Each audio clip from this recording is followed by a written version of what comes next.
Already తమ్మనే చూసే ఉంటారు కదా. కోల్డ్ స్టోరేజ్ పేరు వినగానే ఫ్రీజర్లో వెజిటేబుల్స్ పెట్టే గోడని అనిపిస్తుందా? అస్సలు కాదు.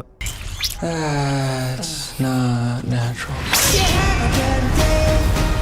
ఇది ఒక సైన్స్ ఫిక్షన్ హర్రర్ ఫిల్మ్. 2026 ఫిబ్రవరిలోనే రిలీజ్ అయింది. స్టోరీ 1979లో స్టార్ట్ అవుతుంది. నాసా స్కైలాబ్ క్రాష్ అవుతుంది, కానీ ఒక్క ఆక్సిజన్ ట్యాంక్ మాత్రం సర్వైవ్ అయ్యి ఆస్ట్రేలియాలో పడిపోతుంది. ఆ ట్యాంక్లో స్పేస్లో టెస్ట్ చేసిన డేంజరస్ ఫంగస్ ఉంటుంది. ఒక ఫార్మర్ మాత్రం క్యాజువల్గా వెళ్ళి క్లీన్ చేయడానికి ట్రై చేస్తాడు ఆ ట్యాంక్ని. అంతే, 2 నిమిషాల్లోని మొత్తం గేమ్ ఓవర్. టౌన్ మొత్తం ఇన్ఫెక్ట్ అయిపోతుంది, అందరూ చచ్చిపోతారు. 2007లో పెంటగాన్ బయోటెర్రర్ టీం ఒకటి ఎంట్రీ ఇచ్చి ని క్యాప్చర్ చేసి అమెరికాలోని ఒక అండర్ గ్రౌండ్ వాల్ట్లో లాక్ చేస్తారు. ఫ్రీజ్ చేసి కోల్డ్ స్టోరేజ్లో పెడతారు. కానీ కొన్ని సంవత్సరాల తర్వాత ఆ కోల్డ్ స్టోరేజ్ ఫెసిలిటీ క్లోజ్ చేసి బిల్డింగ్ని అమ్మేస్తారు. ఇప్పుడు ఆ స్టోరేజ్ ఫెసిలిటీ ఒక నార్మల్ సెల్ఫ్ స్టోరేజ్ కంపెనీ. జనాలు తమ జంక్ ఇంకా ఫర్నిచర్ అన్నీ కూడా ఆ కోల్డ్ స్టోరేజ్లోనే స్టోర్ చేస్తారు. కింద ఏముంది అనేది ఎవ్వరికీ ఐడియా లేదు. ఇద్దరు గార్డ్స్ ఆ స్టోరేజ్ ఫెసిలిటీని కాపలా కాస్తూ ఉంటారు. అక్కడి నుంచి మొత్తం స్టోరీ అంతా ఒక్క నైట్లోనే జరుగుతుంది.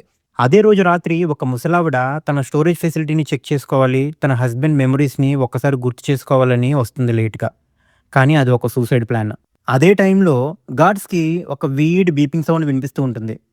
ఏంటా అని ఇన్వెస్టిగేట్ చేస్తారు. అప్పుడు బయటపడుతుంది ఆ హిడెన్ వాల్ట్. డోర్ దగ్గర గ్రీన్గో ఊజ్ అవుతూ ఉంటుంది.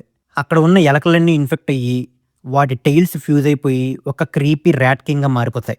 దాని తర్వాత ఒక బొద్దింక, ఒక పిల్లి, ఒక జింక, ఒక మనిషి ఒకరి తర్వాత ఒకరు ఇన్ఫెక్ట్ అయ్యి చనిపోతూ ఉంటారు. ఆ స్టోరేజ్ మొత్తం ఒక హర్రర్ సీన్లో మారిపోతూ ఉంటుంది. తర్వాత అక్కడ నుంచి ఆ గార్డ్స్ ఎలా తప్పించుకున్నారు, సర్వైవ్ అయ్యారా లేదా అనేదే మిగతా స్టోరీ. మూవీ నాకైతే పర్వాలేదు గాయస్, బాగానే అనిపించింది. మూవీ కాన్సెప్ట్ అయితే బాగుంటుంది. ఆ space fungus, military cover up, ordinary storage facility ఇదంతా ఒక యూనిక్ సెటప్పే. పేసింగ్ కూడా ఫాస్ట్గా ఉంటుంది. 99 మినిట్సే, ఎక్కడా బోర్ కొట్టదు. కాకపోతే స్టార్టింగ్లో ఉన్నంత ఫ్రెష్నెస్ ఎండింగ్కి వచ్చేసరికి ఉండదు.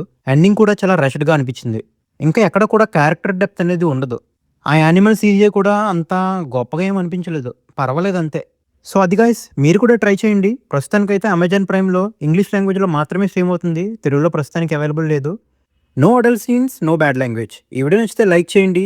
ఇలాంటి మరిన్ని ఇంట్రెస్టింగ్ రివ్యూస్ కోసం మా ఛానల్ని సబ్స్క్రైబ్ చేసుకోండి. Will see in the next review. Bye bye, జై హింద్.